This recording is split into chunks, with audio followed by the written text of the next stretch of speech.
안녕하십니까. 오늘 다음 세대를 위한 부모 컨퍼런스에 오신 여러분들을 환영합니다. 저는 여기 로고스 라이프 교회 부목사로 사역하고 있는 이은경 목사입니다. 혹시 일본 분들에 대해서는 어떻게 할까요? 네, 시작하기에 앞서서 저희 교회에 대해서 잠깐 설명을 드리도록 하겠습니다.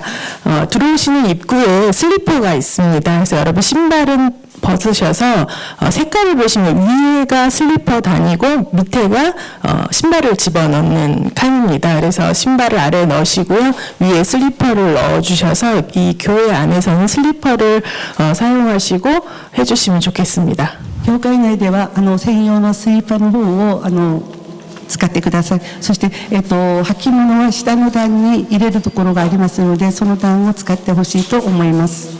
그리고 또 밖에 작지만 간식을 준비해 놓았습니다. 여러분 자유롭게 드셔도 되겠습니다. 皆さん外にはちょっとしたつまみ物がありますので、皆さん自由に食べてください。 네, 그리고 저희가 일회용 줄이기에 힘쓰고 있습니다. 저희 교회가. 근데 오늘 또 세미나로 있어서 저희가 일회용 컵을 준비해 놨는데요.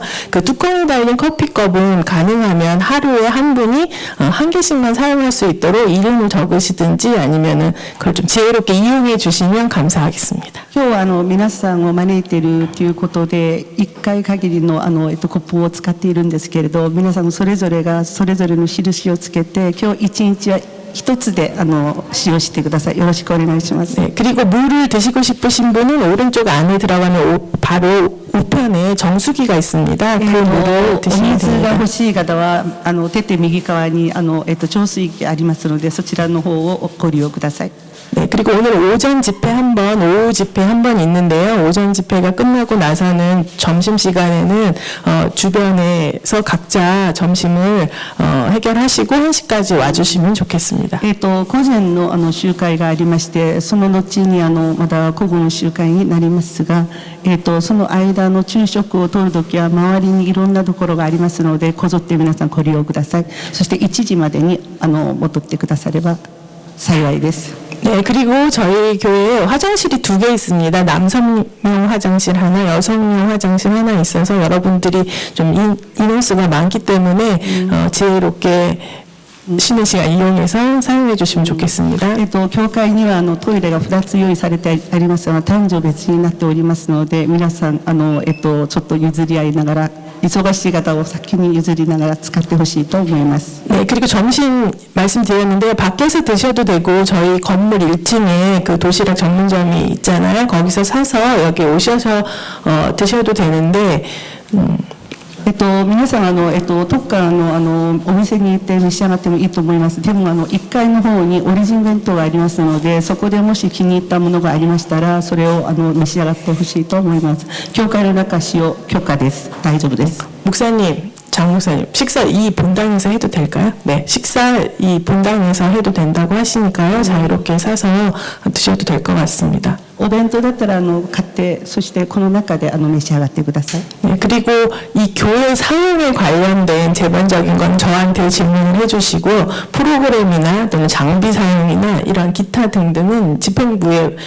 문의를 해주시면 좋겠습니다. この教会の使用用途について私の方に問い合わせください。そしてもし装備に関することであるんだったら、本部チームの方に申してくだされば結構です。 네, 저희 교회에서 알려드릴 사항은 여기까지입니다. 私たちの教会でのこのお知らせはここまでです。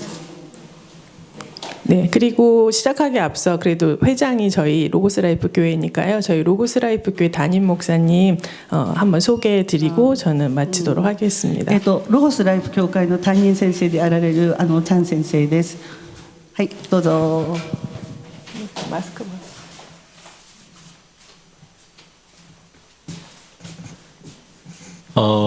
다음 세대를 위한 참 귀한 세미나를 가질 수 있어서 너무나도 감사합니다. 次世代のためのこの素晴らしいセミナーをこの場所で開催できていることを開催いたします。 한국이든 일본이든 다음 세대들이 바르게 세워지고 너무나도 귀한 일이기에 韓国でも日本でも今次世代を起こすというこの働きはあまりにも尊すぎるので 하나님께서 귀히 또 사용하시는 우리 IM 선교를 통해서 神様が本当に素晴らしく用いられているインターナショナル IM この宣教会を通して 이번에 또 우리 귀한 컨퍼런스를 가질 수 있어서 너무나도 감사합니다. 今回のこの素晴らしいカンファレンスが開催できていることを感謝いたします。 오늘과 내일 이틀간에 진행되는 이 귀한 시간들을 저희들이 기대합니다. 明日2日間素晴らしい集会が行われますが本当に期待して迎えたいと思います。 하나님께서 다시 한번 이 시대 또 우리 일본과 한국에 주신 사명을 또 감당하기 위해서 또 귀한 강사님을 통해서 또 분명한 또 비전의 말씀을 주시라 믿습니다. この時代に韓国にもまだ日本にも全世界に対してこの素晴らしい講師のこの実践あるこの全てのことを経験そして学びをそれをいただいて今日を過ごしたいと思います。 여러분들과 함께 할 수 있어서 너무나 皆 감사합니다. さんと一緒にこの場を設けていることを心から感謝します。 뭐 제가 기도하고 예, 할까요? 네, 잠깐 じゃ 기도하겠습니다. あお祈りします。 하늘 아버지 하나님 참 고맙습니다. 天の父なる神様感謝いたします。 우리를 하나님의 백성으로 부르시고 私たち一人一人を神の御民として招いてくださり 이 역사의 무대 또한 우리를 부르셔서 하나님의 귀한 일꾼으로 살아갈 수 있도록 은혜 주신 거 こ 고맙습니다. の歴史的なこの舞台に私たちを招きまた神の働き人として生きることができますことを感謝いたします。 왕 같은 제사장으로 열방을 품게 하시고 王のような祭司として国々を抱くことができますように 하나님의 거룩한 나라의 비전을 가지고 살아갈 수 있도록 은혜 주신 것 참 고맙습니다. 神様の素晴らしい御国の民として生きることが許されていることを感謝いたします。 저희들을 특히 일본 땅에 우리를 부르시고 この日本に地に私たちを招いてくださいました。 하나님의 형상으로 살아가게 하신 것 감사합니다. 神の見姿を表すものとして生きらせていることを感謝します。 더욱 마지막 때를 향해 이 악한 시대 속에 この悪どい時代の中で最後の時代に差し掛かっている私たちです。 또 우리를 통해서 하나님의 선하신 일들을 일본 땅에 펼칠 수 있도록 은혜 주신 것 고맙습니다. 私たちを通して神の良き身胸を明かすことができますようにあなたが用いてくださっていることを感謝します。 다음 세대의 너무나 중요한 이 사역을 저희들에게 맡기신 것 감사합니다. 次世代というこの素晴らしい働きを私たちに預けてくださったことを感謝します。 믿음의 다음 세대들이 세워지지 못할 때 信仰による次世代を起こせないまんまだったら 다른 세대들이 세워지는 이런 역사를 저희들이 잘 알고 있습니다.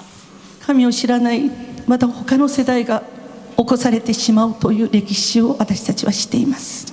오늘 저희들에게 이런 귀한 하나님의 나라의 비전을 주셨사오니 今日私たちに次世代を起こすこの素晴らしいビジョンを与えてくださいました。 먼저 우리 가정의 자녀들을 まず私たちの家庭の子供たちを 교회 공동체의 우리 다음 세대들을 私たちの教会の共同体における次世代たちを 오직 하나님의 말씀으로 귀히 세우는 역사들을 일으켜 주시길 원하오니 은혜 베풀어 주옵소서. 神様の御言葉によって彼らを立て上げることを願います。私たちを助けてください。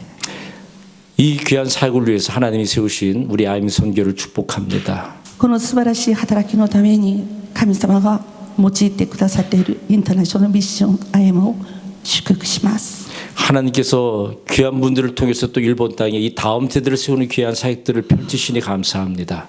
神様が素晴らしい一人一人を起こして日本の次世代を今用意しておられることを感謝します。 우리 마이클 조 선교사님 네 분을 축복하시고 明日来られるマイケル朝宣教師をあなたが祝福してください。 오늘서부터 내일까지 진행되는 이 컨퍼런스를 통해서 今日から明日まで続くこのカンファレンスを通して 그 귀한 분들의 입을 통하여 우리에게 말씀하여 주시고 素晴らしいこのお二人のメッセンジャーを通して私たちに語ってください。 오늘 일본 땅에서 이 다음 세대를 어떻게 일으켜 세울지를 명확히 말씀하여 주옵소서. この日本の地において次世代をどのように起こしていくべきかを明確に教えてください。 하늘 아버지 말씀하여 주소서. 天の御父を語ってください。 저희들이 듣겠나이다. 私たちが聞きます。 듣고 순종하겠습니다. 聞いて従順いたします。 오늘 이 귀한 컨퍼런스 위에 성령의 기름 부으심으로 역사하여 주옵소서. この素晴らしいカンファレンスの上に聖霊の油注ぎがあふれますように 예수 그리스도 이름으로 축복하며 기도드리옵나이다. イエス・キリストの皆によって祝福して祈りました。アーメン。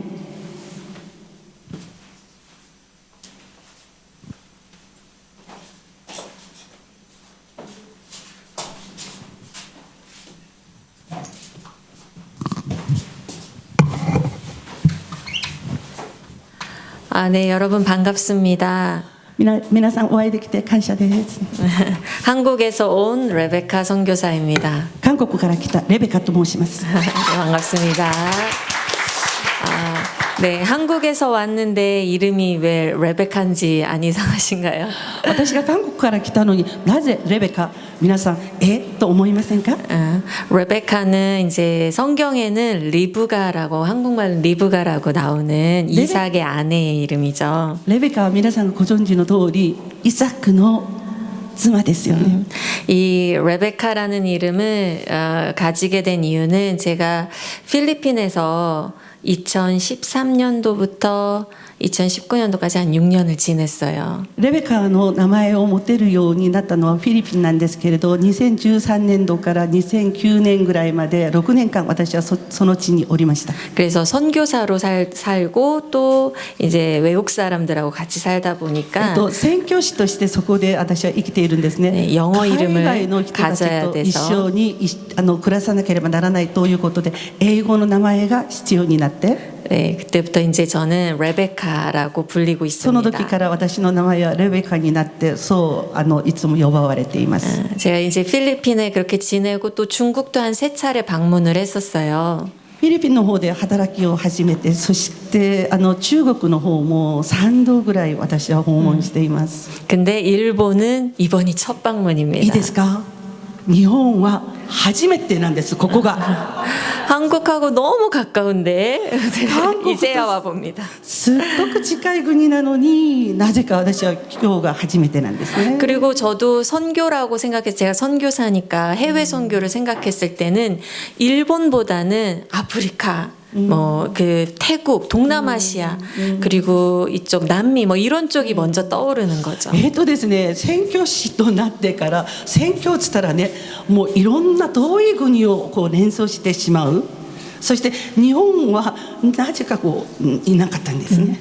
근데 일본이 이제 IM 선교회가 일본과 또 연결이 됐다라는 소리를 듣고 不思議なことに日本と歩み宣教会がつながったということを私は聞きました。 그리고 또 레베카 선교사도 가면 좋겠다 이런 얘기를 딱 들었을 때 レベカ宣教師ぜひ行ってくださいということを聞かされた時、 제가 다시금 이걸 상기하게 됐어요. 무엇이냐면 아 우리 하나님은 세계적인 하나님이시구나. 私はね一つね、私はもう思いつかされました。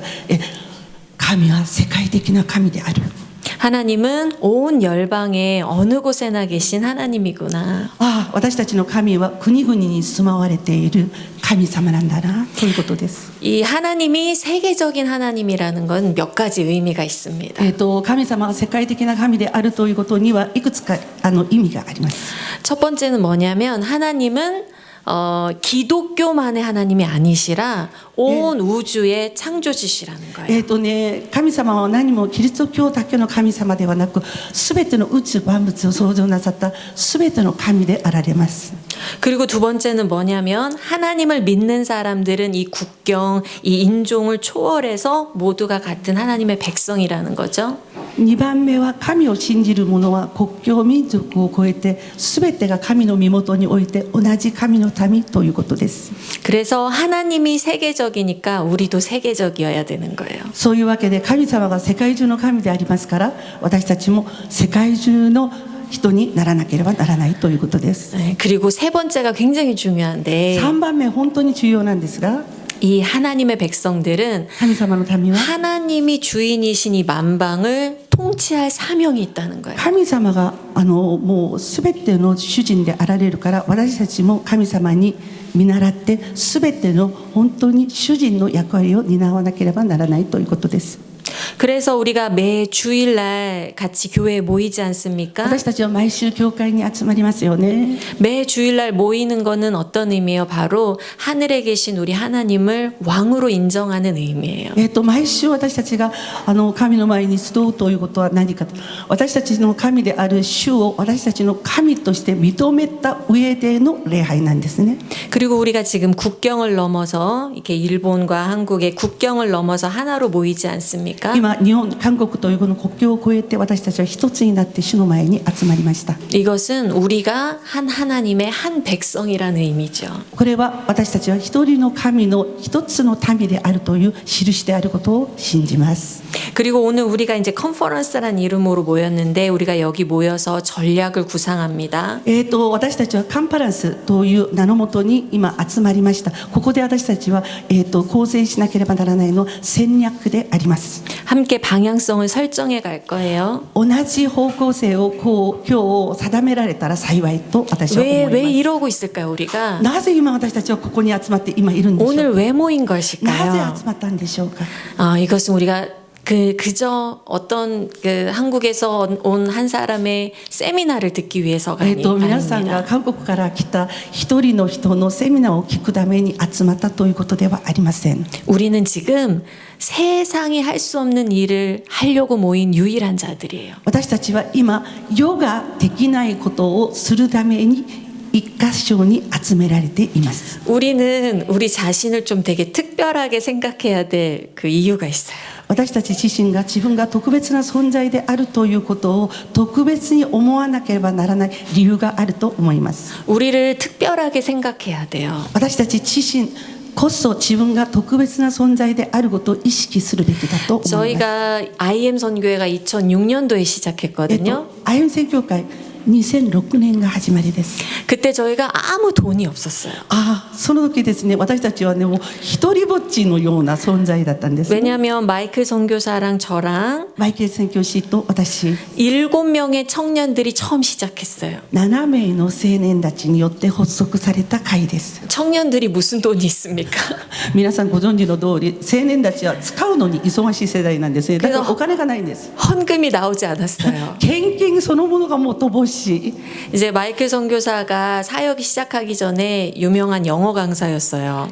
マイケル宣教師はこの働きをする前にもう本当に有名どころの英語の講師でした。 그래서 마지막 받은 월급을 탈탈 털어서 이제 교회에 장소를 얻고 악기를 사고 뭐 이런 강대상 사니까 돈이 딱 떨어졌어요. 最後の給料それまでに全部集めて教会を揃えました。そしたらいろんなものをそれたらもうお金がゼロってなりました。 네. 그래서 요 예배당만한 그런 장소를 하나 얻었는데 ちょうどこのぐらいの場所だったかな。 이렇게 一つ場所を設けました。 얻어놓고 이제 살 돈이 없는 거예요. ですね、場所は設けているもののそこで生きるお金がないんです。 허름한 곳에 이제 얻고 저희가 어렵게 사역을 시작했는데 本当に 2006년도에 小さなところで本当に安いところを見つけてそこで私たちの働きが始まりました。 저희 맞은편에는 굉장히 크고 오래된 교회가 있었어요. 私たちの向かい側にすごく大きくて古い歴史を持った教会があったんですね。 마침 봄이 됐는데 봄에 뭐가 있냐면 선거철이 있어요. 春になったら韓国はそこにね選挙のいろんな運動をしてるんです。 그럼 뭐 하냐면 이제 이게 후보가 1번 후보, 2번 후보 이렇게 국회의원 선거하는 그 후보들을 이렇게 홍보하는 사람들이 나와요. 나오는데 큰 교회 앞에도 막 나와서 홍보를 해요. 사람들이 주일날 막 들어가니까 교회에. ですね、人だかりのところにとにかく行って自分を宣伝したいじゃないですか。そしたら大きな教会があるからそこに人がたくさんいるからそこに来てキャンペーンをしているんですね。 근데 우리 앞에 있는 그 교회는 큰 교회니까 그 앞에 그 홍보하는 사람들이 막 나와서 교인들 보고 1번을 뽑아달라고 막 이러면서 홍보를 하는 거죠. もうたくさんの信者さんがそこの教会に群がっていくからそこの前にいてですね、一番をよろしく一番をよろしくってやってるんですね。 근데 저희 교회는 작으니까 아무도 안 나오는 거예요. 私たちの教会は本当に小さな教会だったのでそこのキャンペーンカーはね来はしない。 그때 청년 7명밖에 없는 그곳에서 그 선교회를 시작하면서 하나님께 이런 기도를 드렸어요. 7名しかいないこの青年たちと一緒にその場所で働きをしながら主にこのような祈りをしました。 하나님 지금 이곳을 주목하는 사람들은 한 명도 없습니다. 神様、今ここを注目している人が一人もいません。 지금 이곳에 무슨 일이 일어나는지 아는 사람들은 한 명도 없습니다. 今私たちのこの場所で何が行われようとしていることも誰も知りません。 근데 하나님이 주목하고 계시죠. 人はみんなあっち見てますけど、神様あなたはここを見ておられますよね。 하나님이 하나님의 일을 준비하고 계시지요. 神様、あなたの働きたいことを私たちを通して今整えてますよね。 하나님이 하나님의 일을 이루실 줄로 믿습니다. 神様、あなたがしたいことを私たちを通して行われることを信じます。 여러분, 우리는 그런 자들입니다. 私たちはどういう存在であるか。 하나님이 주목하는 사람들이에요. 人が見なくても神様が注目をするもの、これが私たちです。 사람들은 아무도 우리를 주목하지 않을지 모릅니다. 人は誰も私たちを注目しません。 그러나 하나님은 우리를 주목하시고 우리에게 하실 일을 준비하고 계십니다. でも神様は私たちに目を凝らして、神様は私たちと共に働くことを準備しておられます。 그래서 우리는 우리 자신을 좀 특별하게 생각해야 돼요. こういった観点から私たちはですね、自分自身を特別な存在として思わなければならな 어떻게 생각해야 い。 되냐면 どのように 여러분, 思うべきでしょうか。 여러분 교회는 하나님의 전략적인 기지입니다. 教会とは何か、神様が戦略を練る基地です。 이 세상에서 하나님의 일을 이룰 곳은 교회밖에 없습니다. この地上で多くのことが行われているんですけれど、神のことをできるところは教会しかないです。 하나님이 어떤 회사들이나 나라들을 쓰지 않으신다는 얘기가 아니에요. いいですか。神様がある国、ある会社とか団体を用いらないという意味ではないです。 하나님은 우주의 주인이시기 때문에 모든 만물을 통치하시고 모든 사람들의 모든 일들을 다루고 계십니다. 神様は宇宙万物の神であられるから、すべてのことをご自分のもとで統治しておられ、すべての人々を支配しておられます。 근데 하나님이 그 중심지 그 기지를 교회에 두고 계시다는 でも 거예요. 神様がしたいことの中心、そしてその基地として教会を選ばれたということです。 하나님이 가장 원하신 그 구원의 역사가 어디를 통해서 일어납니까? 神様が一番願ってやまない救いの働きがどこを通して今始められています。 하나님께서 원하시는 선교의 역사가 어디를 통해서 일어납니까? 神様が願っている宣教の働き、その歴史はどこから生まれて流れていますか。 교회는 그래서 하나님께서 사용하시는 이 땅의 유일한 전략적 기지입니다. 教会とは神様が用いる唯一この地上における基地です。 하나님께서 세상을 창조하셨지요. 神様は世を創造してくださいました。 하나님께서 세상을 창조하실 때 여러분 그 창조의 그림을 보면 하나님께서 창조하신 목적이 나옵니다. この神様が世を創造なさった時に、その創造のその絵を見ると、その絵の中に創造の目的が現れます。 하나님께서 창조하실 때 우주를 창조하시고 그리고 이 지구를 창조하시고 그리고 거기에 사람을 놓으십니다. 神様は創造した時に宇宙万物を創造し、そこで人をそこに置いてくださいました。 그래서 창세기 1장만 보면 이렇게 생각할 수 있어요. 하나님께서 인간을 위해 세상을 아름답게 창조하시고 인간에게 풍성한 세상을 주셨구나. 創世記一章をさらっと見ると、神様は天地万物を人間のために創造して、そこに人を置いてくださったということに立てるかと思いますが、 근데 창세기 2장을 보면 하나님께서 창조하신 이유가 나오죠. でも創世記2章を見ると、神様がこの世をなぜ創造なさったのか、その理由が出てきます。 이 우주를 창조하시고 인간을 창조하시고 그대로 두셔서 니네 이제 살고 싶은 대로 마음대로 살아라라는 것이 아니었어요. 宇宙万物を本当に良しとされた状態で作り終えて、そこに置いて、あなたたちは本当によりよく生きなさいということが創造の目的ではなかった。 2장 1, 2, 3절을 보니까 창조하시고 일곱째 날에 하나님이 안식하십니다. 2章1、2、3節を見ると、世を全部創造をなさった後に7日目に主は安息に入りました。 하나님께서 안식하셨다, 복을 주시고 본인이 창조하신 것에 복을 주시고 안식하셨다는 것은 하나님이 이 땅을 창조하시고 그 모든 것의 주인으로 왕으로 앉으셨다, 좌정하셨다라는 의미예요. 創造の技を全部終えて、そして人を祝福してから主が安息に入ったということはどういう意味かと言ったら、すべてのものを創造してお話題になってから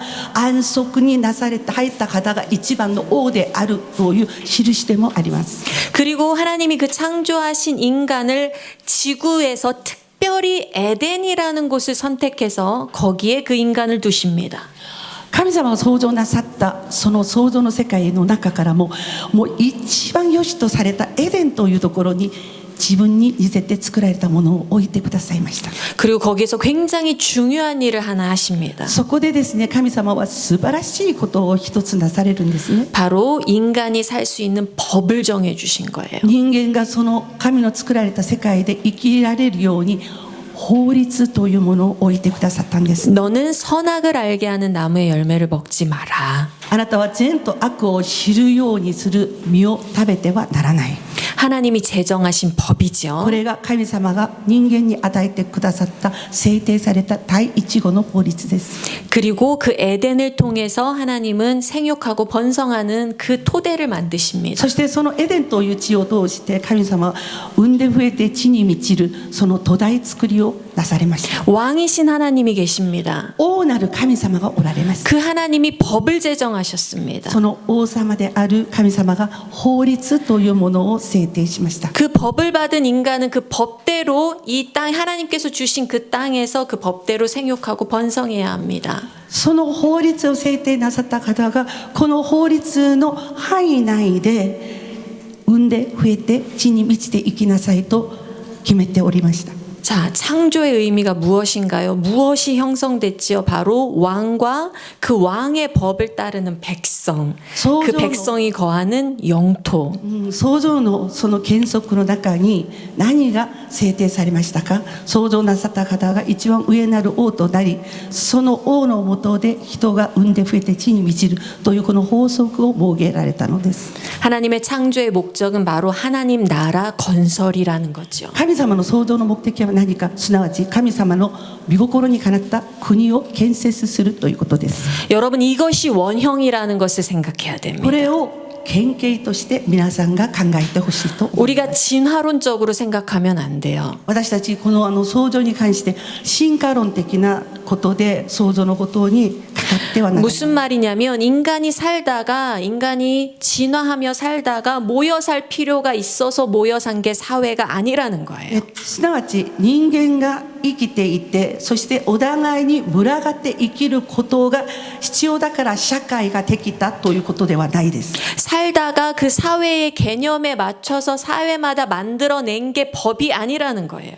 私たちの生きる中で互いに必要を覚えて、互いの社会においてその必要な法律を作ってそのもとに生きるというのが神様が定められた私たちのあり方ではないということなんですね。 나라가 만들어진 것은 처음에 하나님께서 하나님의 법을 주시고 하나님의 백성에 하나님의 나라를 주신 것입니다. 国というのはそれを作る前に神の法のもとに作られるように主が定めておられ、その中で国というものが行われて形成されていきました。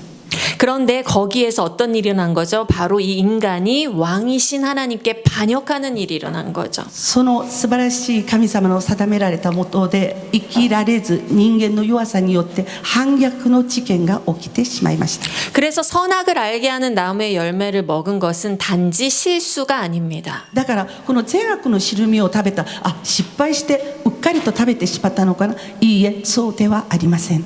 그것을 먹은 것은 왕한테 반역을 한 겁니다. 善悪の知る実を食べたということは王であられる神様の作られた制度に対してもう明らかな反逆の意図があってのことです。 그리고 인간은 그때부터 지금까지 죄와 죽음의 저주 아래 놓이게 된 거죠.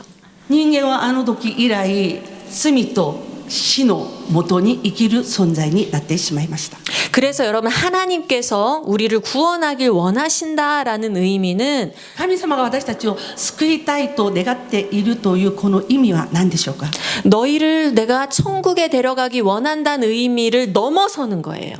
私はあなた方をあがない天国の御民として永遠に生きたいということを超えての意味があります。 구원이라는 의미는 예수 믿고 천국 가세요가 아니에요. 救いということはイエス様信じて天国に行ってくださいという意味ではありません。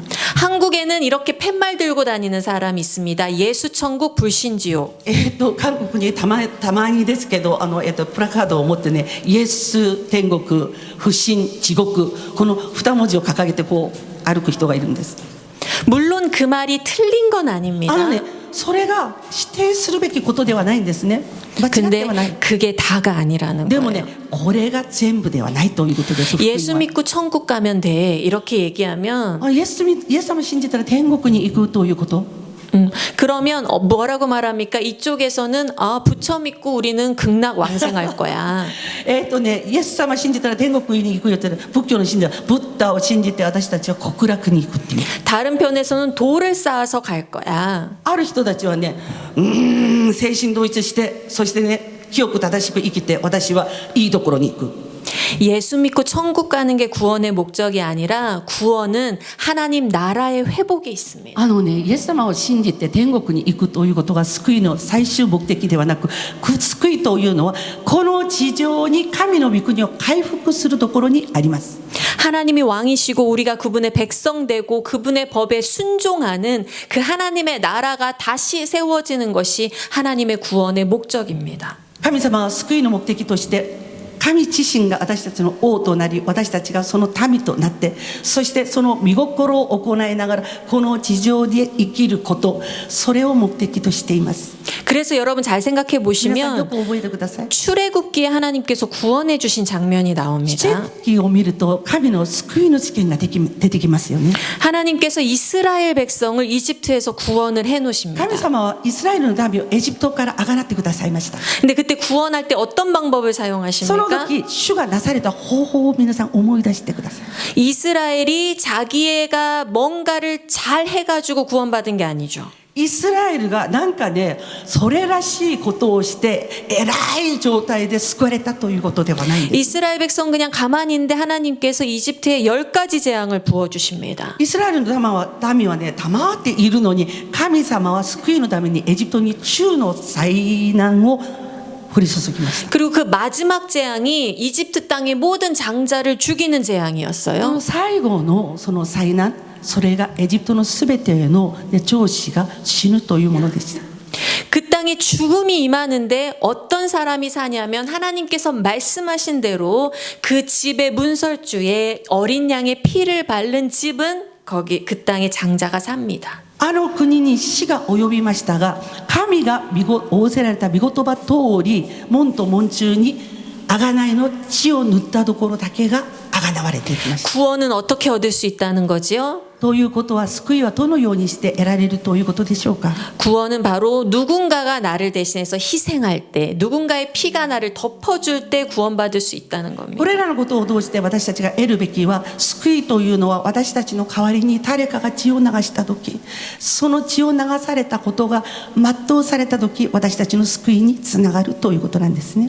그래서 이스라엘 백성들이 어린 양의 피로 발라져서 구원을 얻었듯이 우리도 바로 하나님의 아들 독생자 예수 그리스도의 피로 구원받는 것이 아닙니까? エジプトにおけるイスラエルの民が子羊の血によって、ね、死が彼らを、ね、超えていきました。私たちもイエス・キリストの血潮によって死これからあがなわれていくんですね。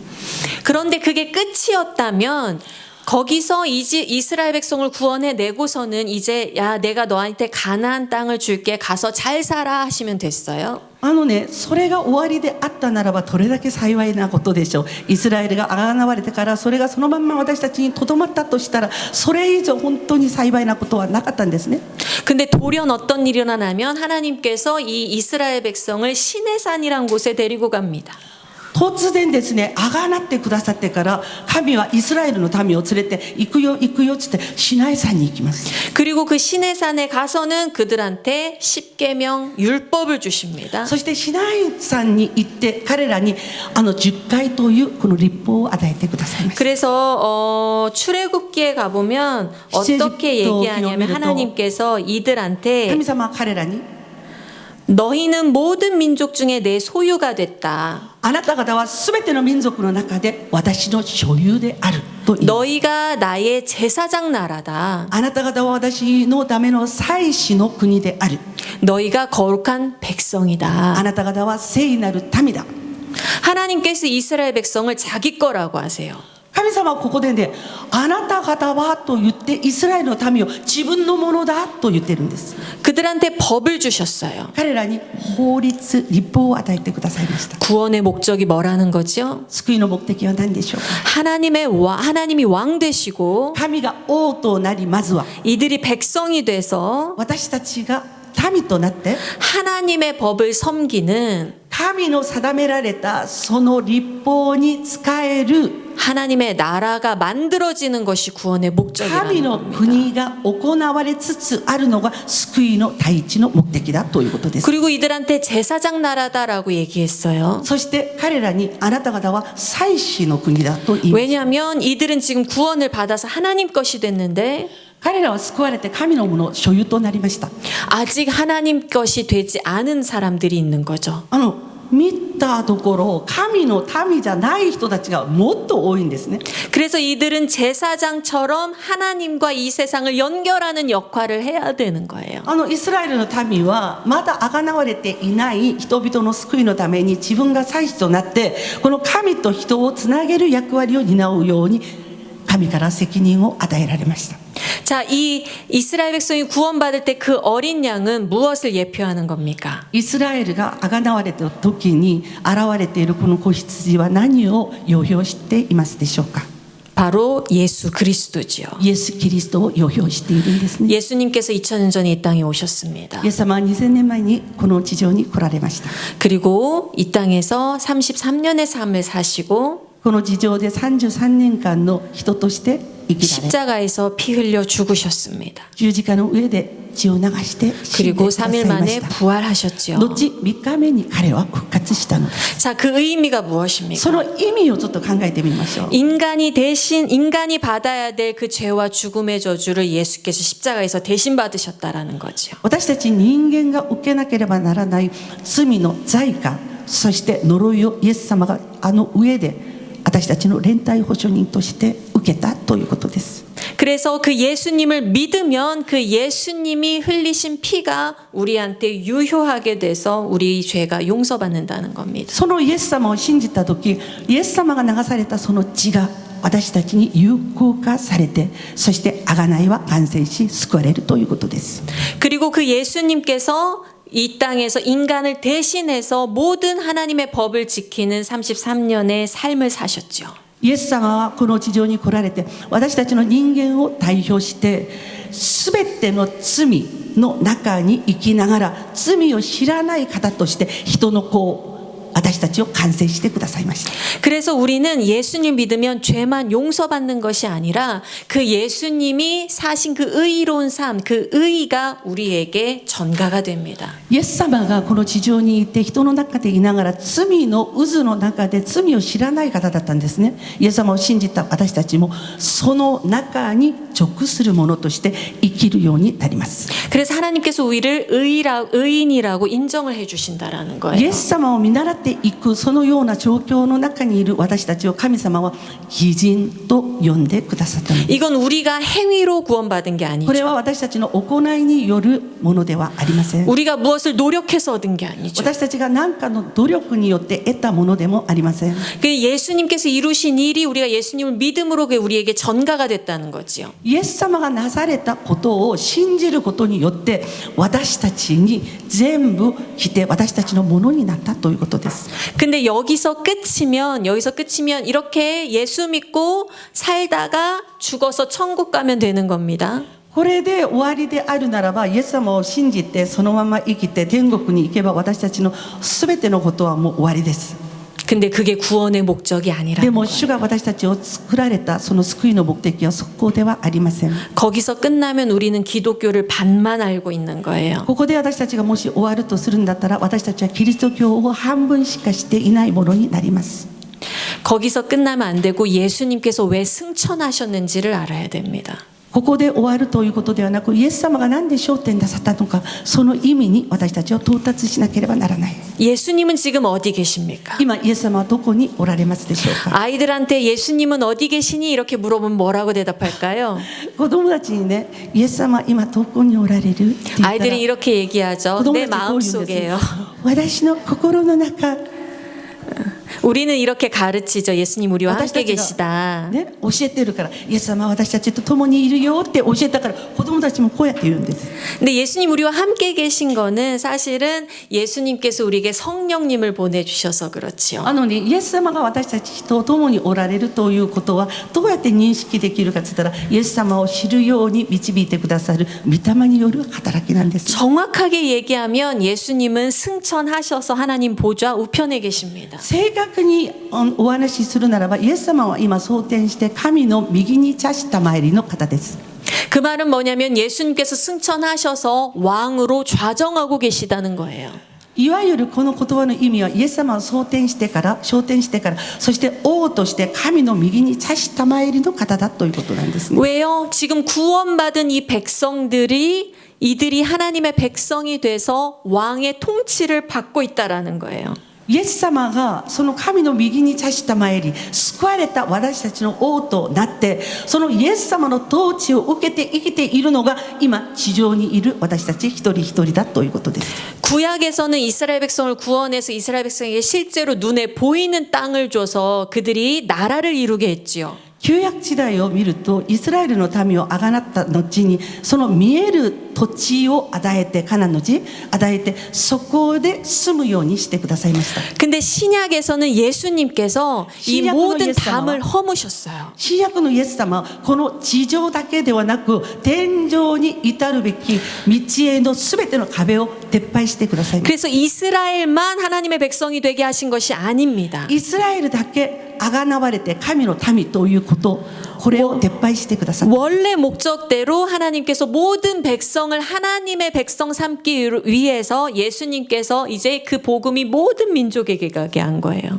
本来の神様の計画通り、神様の右に茶した参り、このイエス様が地上のすべての人々に隔てなく神の民として地上で生きられるように今王としておられます。 그래서 복음이 전파되는 것, 국경을 넘어서 인종을 넘어서 복음이 전파되면 그곳에서 하나님을 믿는 자들은 하나님의 백성이 되는 겁니다. 国境を越えて、そして人種を越えて、そこに福音が伝授され、それを聞いて信じた人はその都度神の御民、 왕은 어디 支 있고요? 配しておられます。王は今どこにおられますでしょうか。 왕은 승천하셔서 하늘에 계시죠. 私たちの王は昇天して神の右に茶した参り、私たちの王なんです。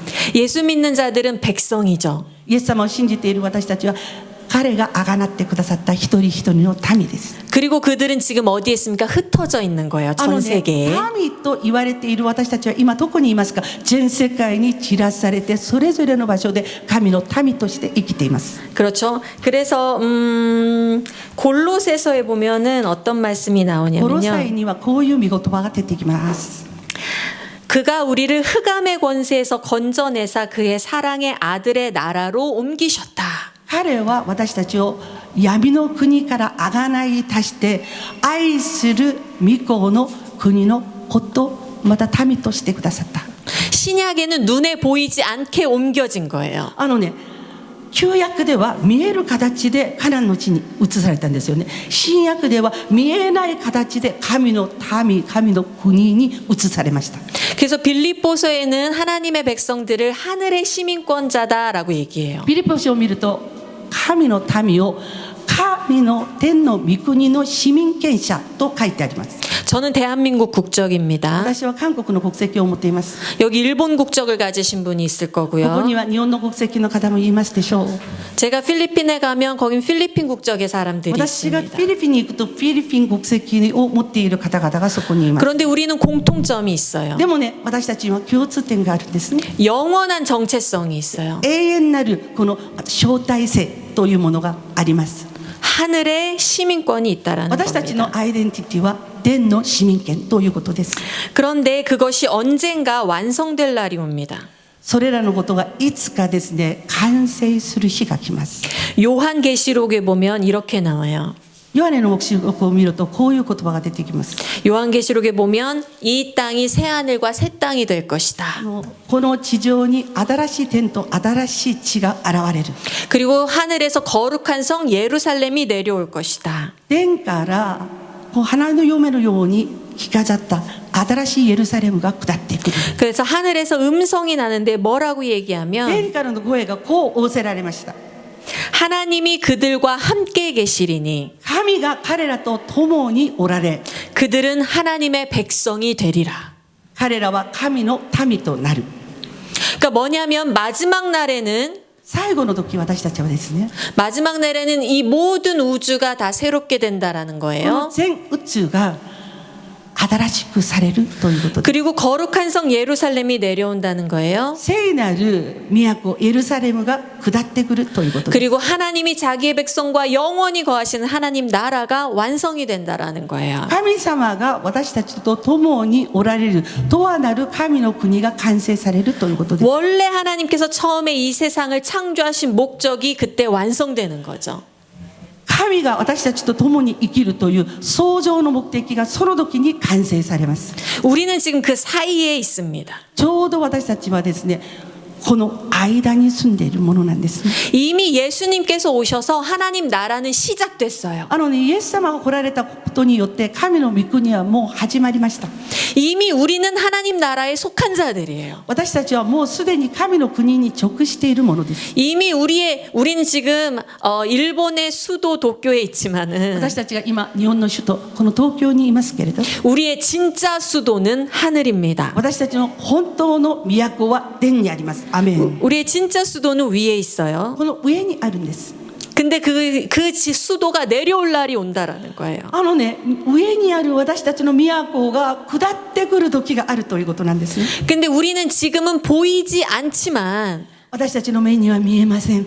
그 수도를 그 나라를 우리의 나라 삼아서 지금 흩어진 채로 하나님 나라 백성으로 살고 있다라는 거예요. 今ね、都、それを私たちの本拠地として散らされているそれぞれの場所で神の民として生きている、これが私たちの存在です。 그러면 교회는 어떤 의미가 되는 だと 거죠? するならば、この地上における教会はどういう意味を持っていますでしょう。 교회는 전 세계에 바로 그 하나님의 백성들이 모이는 전략적 기지가 된다라는 教 거예요. 会というのは全世界に生きている神の民が一堂に集う神様の戦略基地、これが教会ということです。 교회를 헬라어로 에클레시아라고 부르죠. ギリシャ語でこの教会はエクレシアと言います。 에클레시아란 말은 부르심 받았다라는 의미예요. 呼ばれたものを 어떻게 부르심 ど 받았습니까? のような目的のもとに呼ばれたんでしょうか。 바로 예수 그리스도의 피로 사진 받은 거예요. 샀다라는 거예요. イエス・キリストの血潮によってあがなっ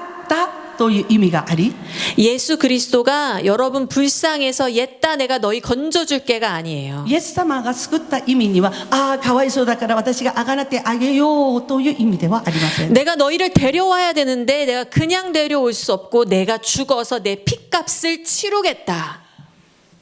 私はあなた方を連れて戻りたい。でもただでは連れて戻れないので、その対価を払うために私の命を差し出して血を持って払ったということです。 그래서 여러분은 예수님의 피값을 치르고 사서 예수님 것으로 가져온 부르심 받은 자들입니다. 皆さんはどういう方かって、イエス様が皆さんを選び、そしてご自分の血を流してその対価をとして支払いをして御国へと招き入れたものが私と皆さんなんです。 그래서 여러분은 예수님의 소유입니다. だから私たちは何？イエス様の所有。 자, 그것의 두 번째 의미는 뭘까요? 교회의 두 번째 의미는 그렇기 때문에 세상과 구별됐다라는 거예요. 教会の2番目の意味はそういうわけで世とこの区別性別されたということです。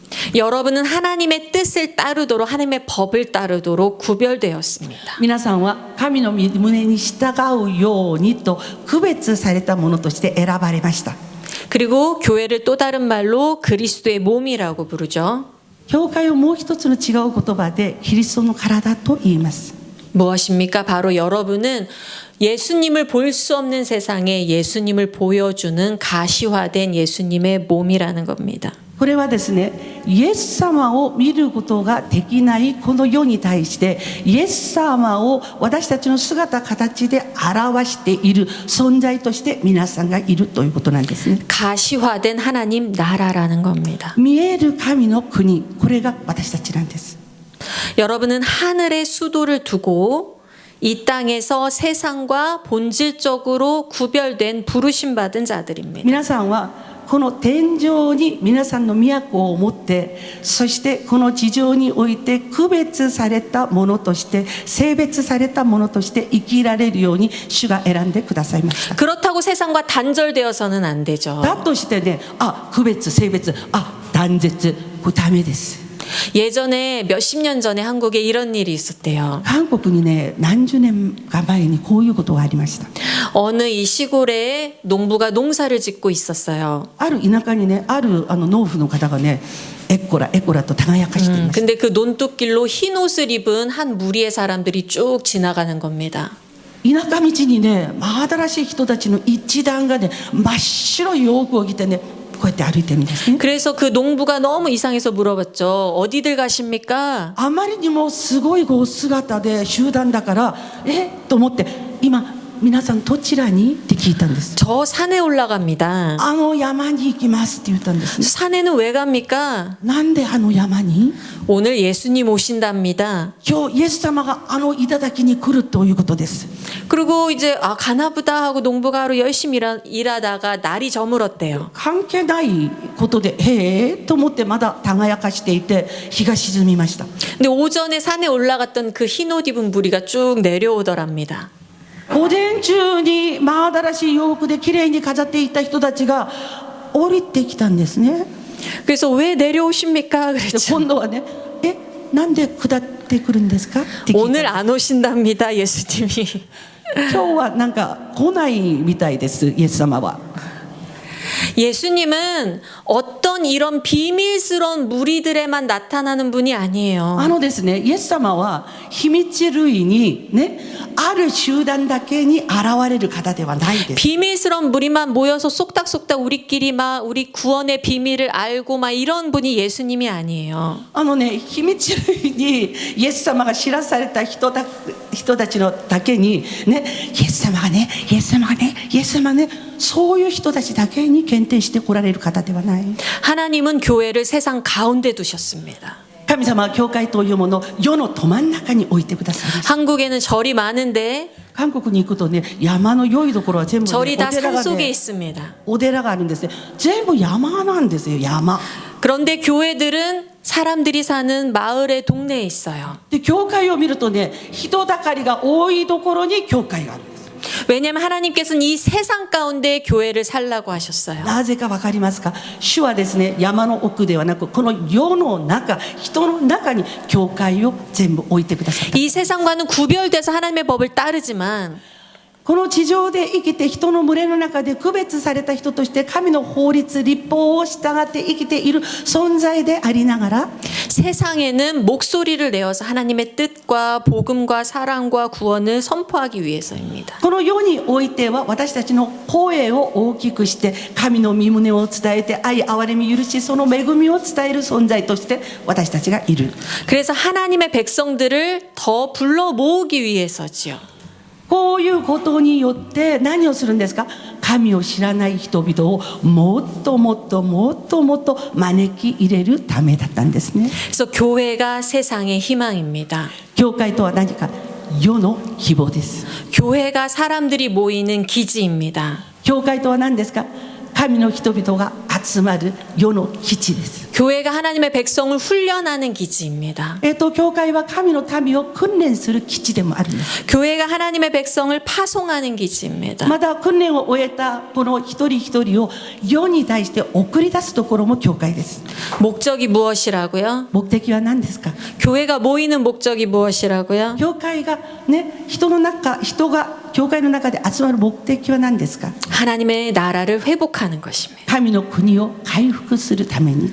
우리만 예수 믿고 잘 믿고 천국 가자가 아닌 거예요. 私たちだけがイエス様を知りました。よりよく生きて天国に行きましょう。これが教会の目的ではありません。 하나님의 나라를 회복하는 거죠. 神の国を回復すること、これが教会の目的です。 우리가 하나님의 백성 되는 정체성을 회복해야 되고요. まずそのために私たちは私たちの私たちが神の民であるこのアイデンティティ、これを回復しなければならない。 그리고 이 땅 가운데 하나님의 법이 무엇인지, 하나님이 누구신지, 하나님의 법이 무엇인지, 하나님의 의로운 뜻이 무엇인지 가르치고 나타내야 되는 この 거죠. 地上において私たちは神の律法とは何か、それを自分が学んで守り行い、それを実践して人々に見せて教えて守り行うようにする、これが私たちが招かれた理由です。 이 의미를 잘 모르면요, 요즘은 어떤 시대냐면 この意味をよくわからないとですね、 포스트 모더니즘이라고 こ 들어보셨을 の 거예요. ポストモダニズムという言葉を皆さん知ってますか？ 이 시대는 어떤 시대냐면 다 모든 게 다 진리야. 全部のことをね、それもよしよしよし、真理真理真理、 절대적인 진리는 없어. どういうことかって言ったらね、絶対的な真理はない。だからね、まあまあなあなあ、そこそこでよければ全部真理だって言ってるんです。 너 좋을 거 해. 난 나 좋을 거 할게. それでなんて言ってる、あなたは好きなようにすればいい、私は私の好きなよう 서로 に生きる。 터치하지 말자. お互いにドンタッチ、これが今の、ね、流れなんですね。 예전에는 복음을 전하면 이런 반응이었어요. 예수 믿으세요 하면은 아우 예수가 뭔데 나보고 예수 믿으라고 하냐, 예수가 뭐가 옳으냐 막 따졌어요. 昔ね、福音を伝えるためにイエス様信じましょうって、イエス様なんだそのイエス様をって、イエス様なんなんだなんなんだなんなんだっつって、お互いにね、言葉の掛け合いがあったり争いもちょっとあったりしたんです。 그런데 요즘에는 따지는 게 아닙니다. 그래 너 좋으면 너 믿어. ね、最近はそういう風潮が全部なくなっちゃって、イエス様信じましょうもなければ、あなたは好きなことを信じればいいよ、私も好きなことを信じる。 너 믿는 거다 뭐라고 안 해. あなたは信じること、私は何にも構わないよ。 그런데 나한테 강요는 하지 마. いい？私にね、もうイエス様信じなさいって言うな、強要するな。 그건 너한테 진리지 나도 나한테 진리가 있어. 君の真理はそれで信じることだろう。でも私は私なりの真理があるから。 근데 요즘은 교회 다니는 사람들도 그런 얘기를 해요. ね、これがね、世の人々が言っている言葉かと言ったら驚くほどに、教会の中でもこういう風潮がある。 왜 굳이 전도를 하냐는 거죠. なぜわざわざ伝道するんですか？ 왜 굳이 선교를 하냐는 거죠. なぜわざわざね、信じてくれるかもしれないね、そういう人たちのところに行ってね、宣教しに行くんですか？ 자기 자기들이 성인이 돼서 교회를 다닐지 뭘 할지 선택하게 해야지. 아이들한테 선택권을 줘야지. 왜 기독교 부모들은 억지로 애들을 교회 데리고 가냐는 거죠. なんで子供たちが自分の意思を持って成人した後に選ぶ権利によって選んで、信じる信じないを決めればいいことなのに、このキリスト教の親はもう本当にうるさいことに教会行こうっていうのか。 그것은 무슨 의미입니까? 하나님을 이 온 세상의 창조주 주인으로 두는 것이 아니라 하나님을 여러 신들 중에 하나로 두는 거예요. ね、こういった風潮が今蔓延しているんですけど、こういうことの意味は何か。神を唯一なる一人の神として認識しておらず、あれもよしこれもよしこれもよしというその他の一人として認識していることが教会の中にもいつの間にか入っている。 그래서 자녀들한테 네가 좋을 대로 선택해. 네가 믿고 싶은 신, 네가 살고 싶은 삶, 네가 선택해 하는 거죠. だからね、多くの親の中に、あなたの好きなように選択すればいいよ、イエス様いいけどね、生きたいことをよりよく選んで生きてくださいということを言えるようになったんですね。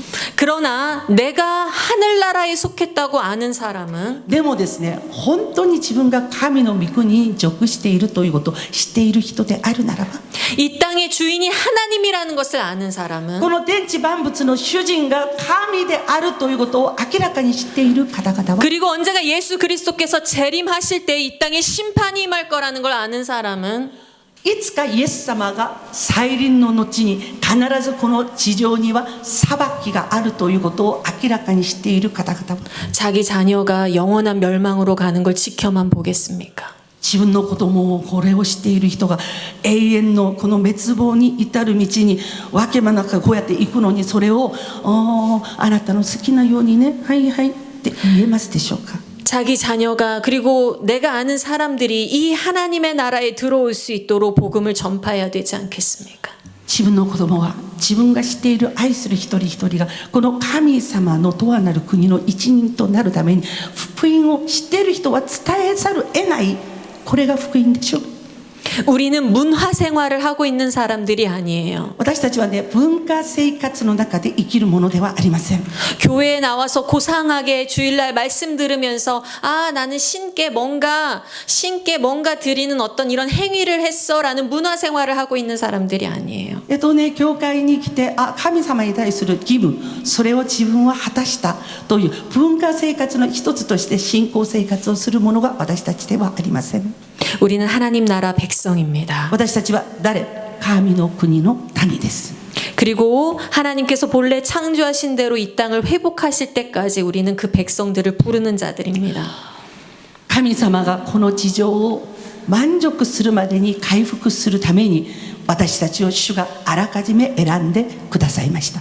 제가 지금 일본의 교회 상황이 어떤지는 잘 몰라요. 私は日本の教会の事情をよくわかりません。 그런데 지금 어떤 현상이 일어나냐면 이 서구권, 그러니까 유럽과 미국 이런 서구권과 그리고 그 서구권의 영향을 받은 국가들, 그러니까 기독교가 많이 들어간 그 국가들은 탈기독교화가 일어나고 있습니다. 今ね、私は世界を福音で見たときに一番最初に福音が入っていたね、このヨーロッパの国々、そういう国々が恐ろしいことに脱キリスト教、 기독교 인구가 급속하게 줄어들고 있습니다. キリスト教の人口が急速に今減っているんです。 한때 한국은 기독교 인구가 25%라고 했어요. 一時期韓国はキリスト教の人口が 25%、4人に1人が 지금 그 퍼센테이지는 계속 줄어들고 今 있습니다. パーセンテージはどんどん減っております。 그리고 다음 세대, 그러니까 어린 세대의 기독교 퍼센테이지는 1%가 안 된다고 하고 있습니다. 韓国の次世代のキリスト教パーセンテージが私 3% と思っていたんですけど 1% にも満たないということに今なっている。 그렇게 기독교가 줄어들고 있고요. キリスト教の人口は急速に減りつつあります。 한때는 저희가 이제 그 네트워크 온라인이나 이런 네트워크가 많이 되면서 세계가 글로벌화 된다고 기대를 했었어요. インターネットやそのね、ネットワークがすごく発達することによって全世界がグローバル化されていよいよになるだろうという期待が一時期ありました。 그러나 시간이 갈수록 지금 또 어떤 현상이 보이냐면 아시아 이슬람권의 민족주의 현상이 많이 보이고 있습니다. 時間が経つにつれて目立つ現象が起きて、アジアとこのイスラム圏においては民族主義のこの性質をもうあらわにすることが目立つようになりました。 중국은 코로나 전에 한번 선교사들을 다 추방하는 일들이 皆さん 있었어요. 覚えてますか？コロナの前に中国は宣教師たるものを中国の土地から全部追い出すということをやったんですね。 그리고 지금은 중국의 모든 그 기독교 모든 활동이 다 검역을 당하기 때문에 굉장히 위험한 상황에 있습니다. 今はキリスト教と名乗っているすべてのこの活動がね、全部監視のもとにあるんですね。だから後ろに座ってるんですよ、共産党が。 이슬람권에는 여전히 종교 분쟁이 일어납니다. イスラム圏はね、ずっと同じイスラム同士でも戦う、まだキリスト教他宗教とも戦っている宗教戦争がもうすごく盛んです。 그리고 더 심각한 것은 그것과 동시에 세계 곳곳의 젊은이들은 다 동일하게 세속화가 빠르게 되고 있다라는 거예요. まだその他全世界のいろんな国々のこの若者が宗教離れ、神離れをして、そして世に直行する世俗化が進んでいるんです。 이 청소년들의 손에는 다 이 미디어가 들려져 있죠. この青年たちのこのスピードを見たらね、みんな何かを持っているんですね。メディアというこの機能を持った電話を。 이 미디어로 지속적으로 동일한 메시지가 이 아이들한테 전파되고 있습니다. 自分から発信されることなく発信されたものをずっと受け入れつつあるということがずっと若者の世代にもうずっと続いているんです。 한국에서 지금 떠오르는 문제는 동성애 문제. 韓国では今も同性愛の問題でもう大変です。 그 성에 관련된 여러 문제들. 性に関するあらゆることを撤廃しようとしている問題が起きている。 마약 문제. 麻薬がまた大変なんです。 절대로 이 진리에 순종하지 않는 이 포스트 모더니즘의 문제들이 굉장히 絶対に 대두되고 真理 있습니다. に従順しないポストモダニズム、これがね今もうすごい勢いで私たちを攻めてきてます。 포스트 모더니즘이라는 것은 그 자체가 기존의 전통을 해체해야 된다라는 ポ 거예요. ストモダニズムというのはそのもの自体が基本の伝統、それをね全部解体しなければならないということが主題なんですね。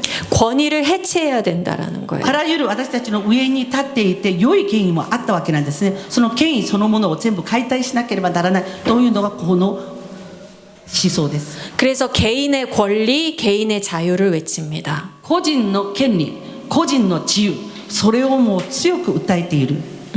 그래서 내가 원해서 성관계를 가지겠다는데 무슨 당신이 무슨 상관이야 이렇게 나오는 거죠. 私が願っているよ、私が願ってそれでねくっつきたい、そしてね関係を結びたいと言ってるのに、あんた何のねわけがあってそういうのを反対するの？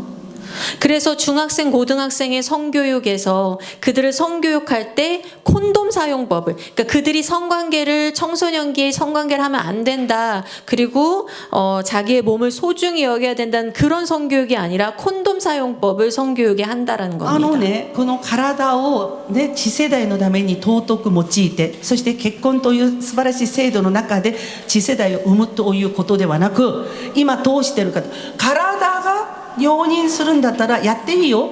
だからコンドームの使い方を教える。 10대들이 教育がこう変わってるんです。 10대들이 자기의 욕구를 다 표출할 수 있게 해줘야 된다라는 게 요즘 기조예요. 네. 교육의 기조예요.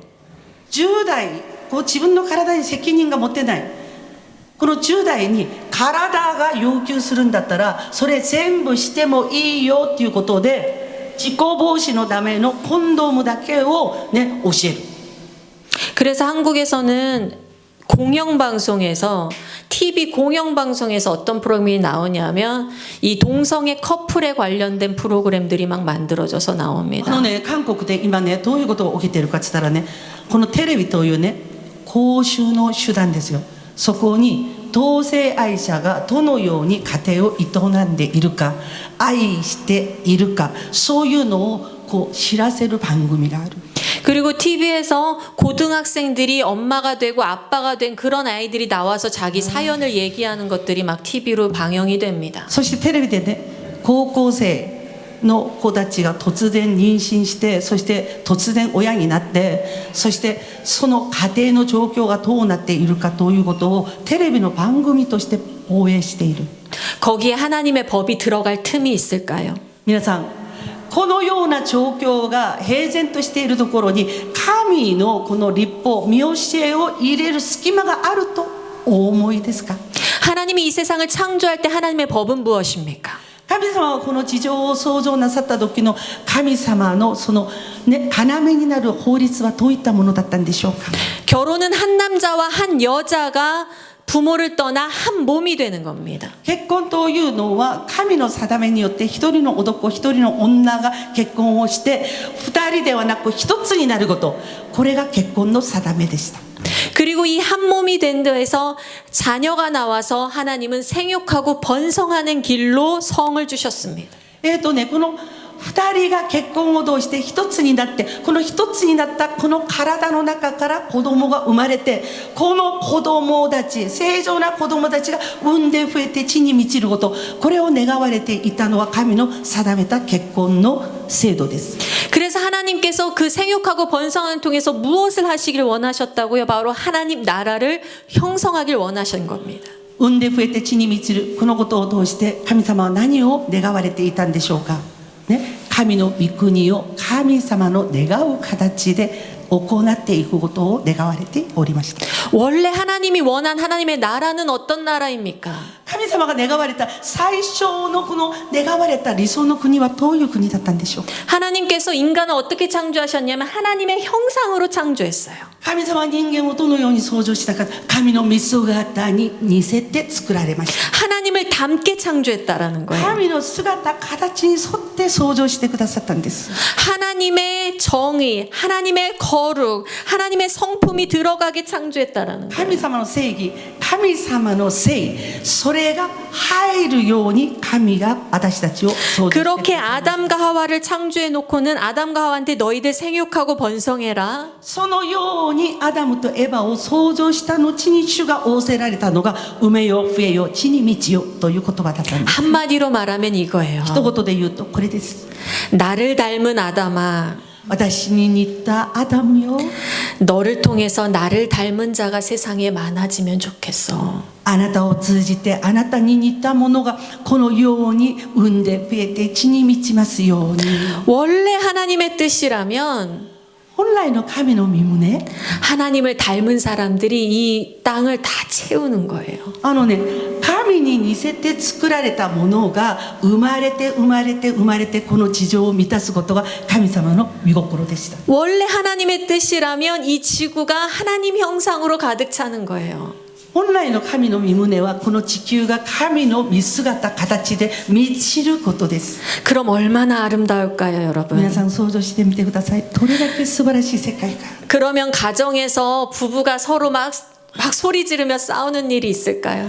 そういった神の姿形を持った家庭で夫婦がね睨み合ってないはずです。 이 형제와 자매가 서로 본체도 안 하고 서로 막 나는 너 같은 거 막 싫어 이러면서 서로 막 이 다툼하는 일이 있을까요? 兄弟姉妹で争いながらお前なんかもういらん、そういうのもないはずです。 살인이 있을까요? 전쟁이 있을까요? 殺人、戦争ないはずです。 그게 하나님의 뜻이셨다고요. それが神の御胸でした。 그런데 어떠합니까? 今どうでしょうか。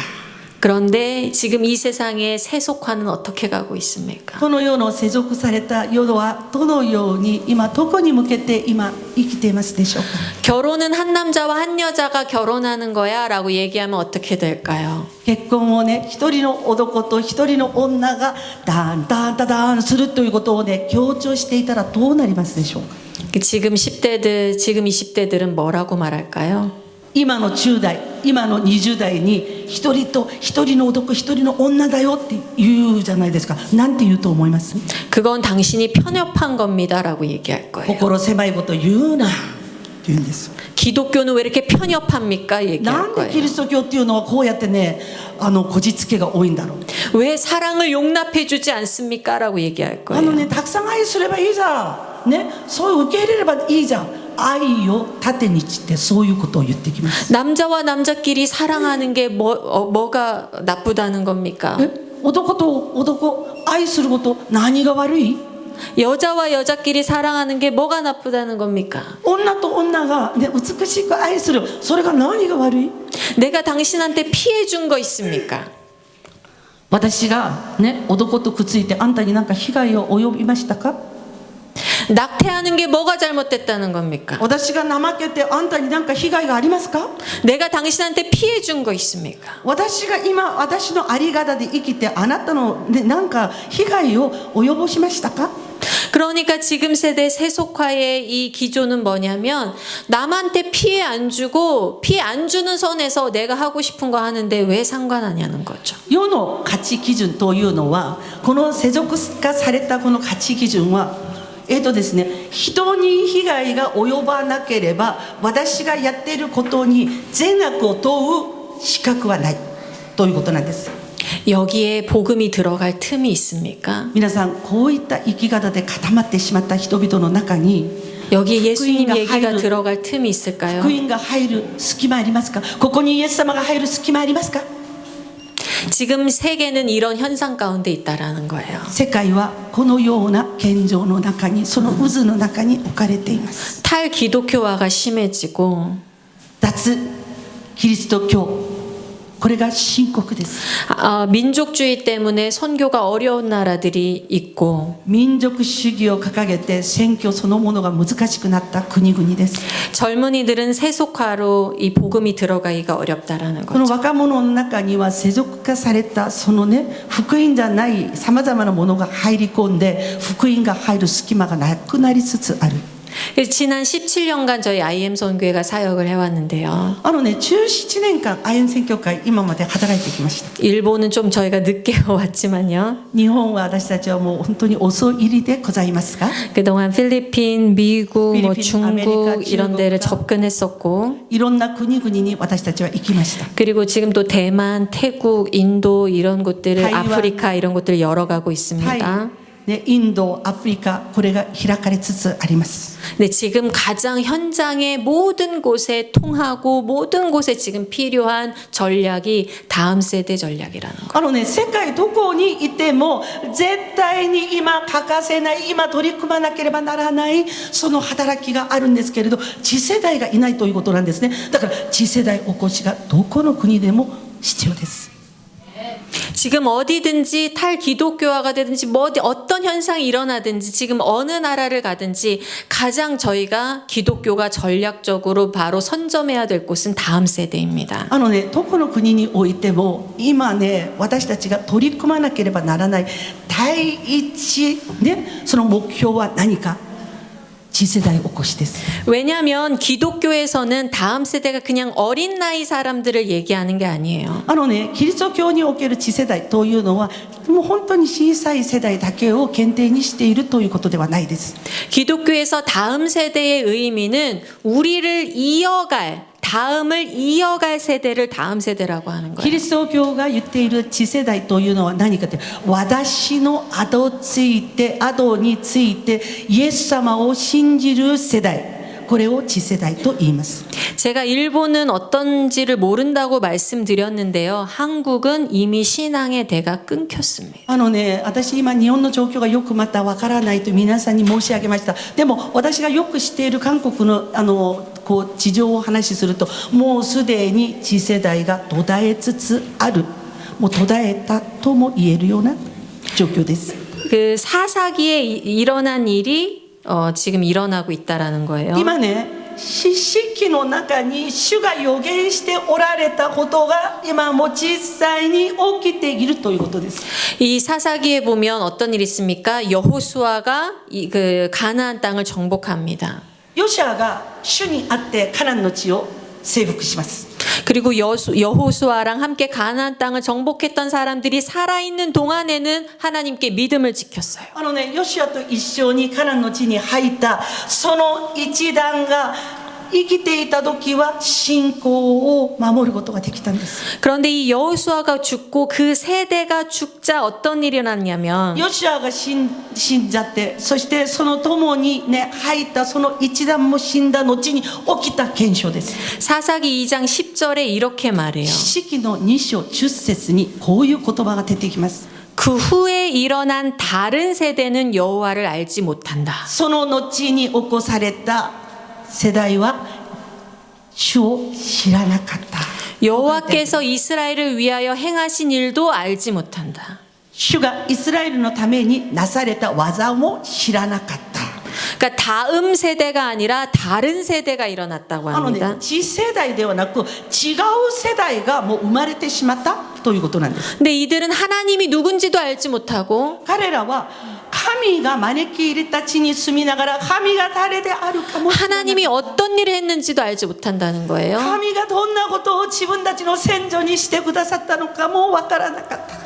네, 한국에도 여전히 교회 다니는 아이들이 있습니다. 韓国にも今も教会に盛んに来ている子供たちがいます。 근데 교회에 다니는데 하나님이 어떤 분이신지 알지 못해요. 教会には来ているものの神様が誰であるかも知らない子供です。 교회를 다니는데 하나님이 어떤 일을 했는지를 알지를 못해요. 教会に通っていながら神様が何をしてくださった神様なのかがわからない。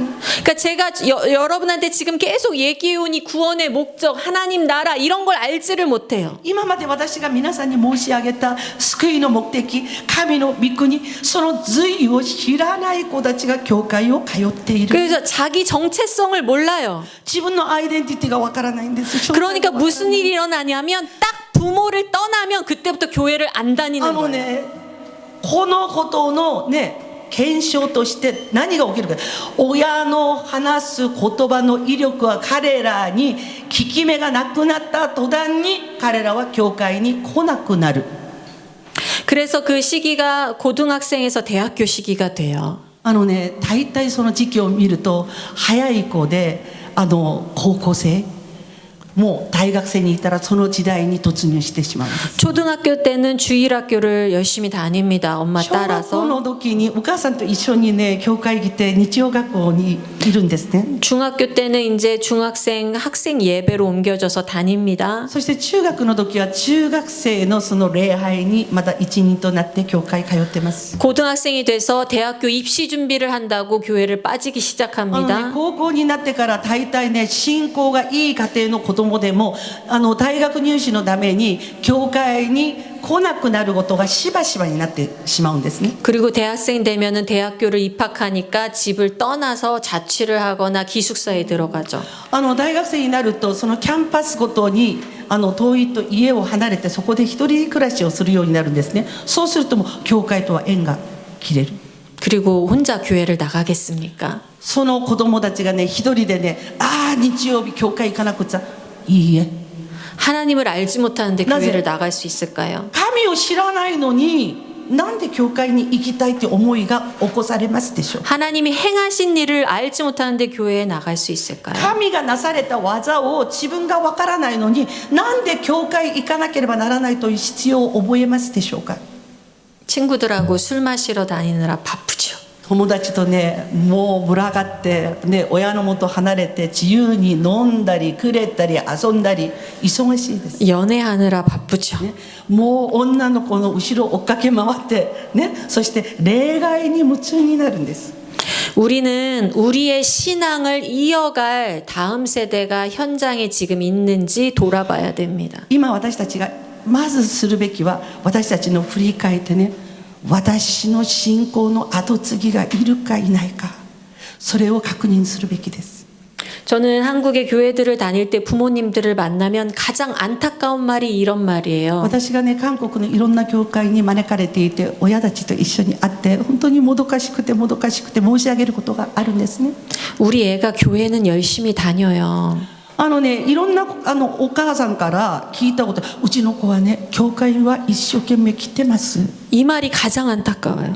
それを聞いてね私はねと思うんですよ。教会に来てます。何なんですかこれ。 오히려 교회에 안 다녔던 애들은 복음을 전해서 교회에 올 수 있는 확률이 많이 있어요. 私がね福音の現場で分かったことがあるんですね。教会と縁がなかった子供たちが福音と出会った時に意外と教会に来る率が高い。 근데 교회에 다녔던 애들은 나도 알 만큼 알아 하면서 교회에 다시 안 오려고 그래요. 教会に通っていた子たちは通った年数ぐらい神を知っていると錯覚しているんですね。それで教会のことを言うと私も知るだけ知ってるよだからもう私は行かない。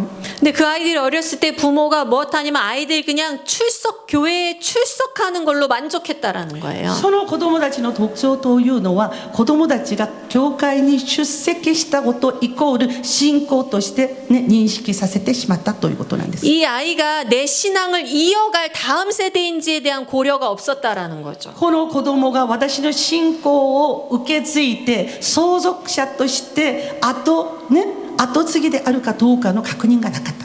지금 기독교 선교가 어려운 시대임이 분명하지만 다음 세대만 있다면 기독교는 여전히 희망이 있습니다.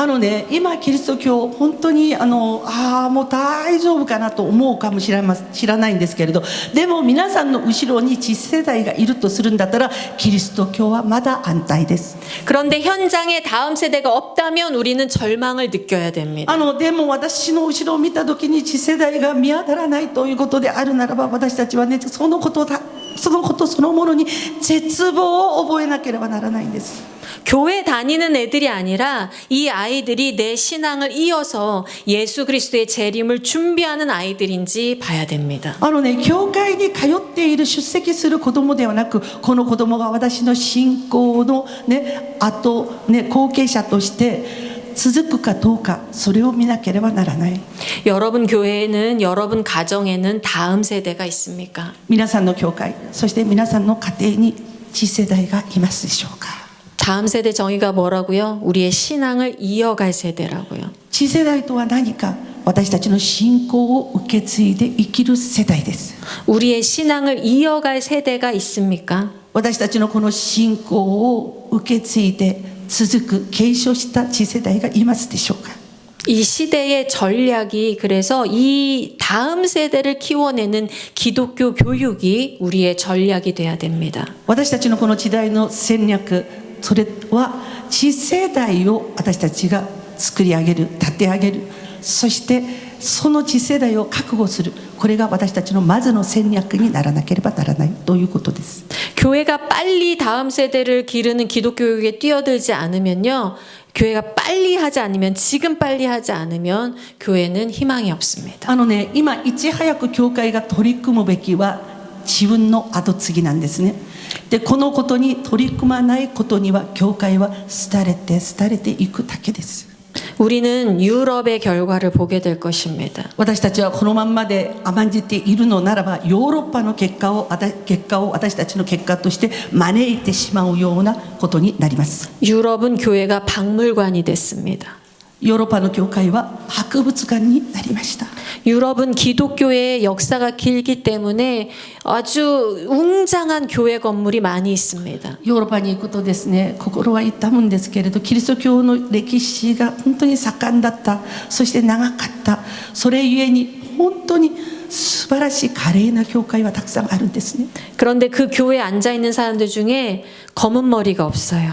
でもね、その教会にいて礼拝の光景を見るとね、白髪だらけなんです。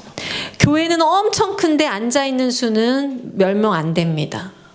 教会はものすごく大きいんだけど、礼拝に来ている方々がお年を召している方々で何名しかいないんです。 근데 머리가 다 하얘요. みんな見てるとね、御国に近い方々。 그들이 이제 사망하고 죽으면 그 교회에 채울 다음 세대가 없어요.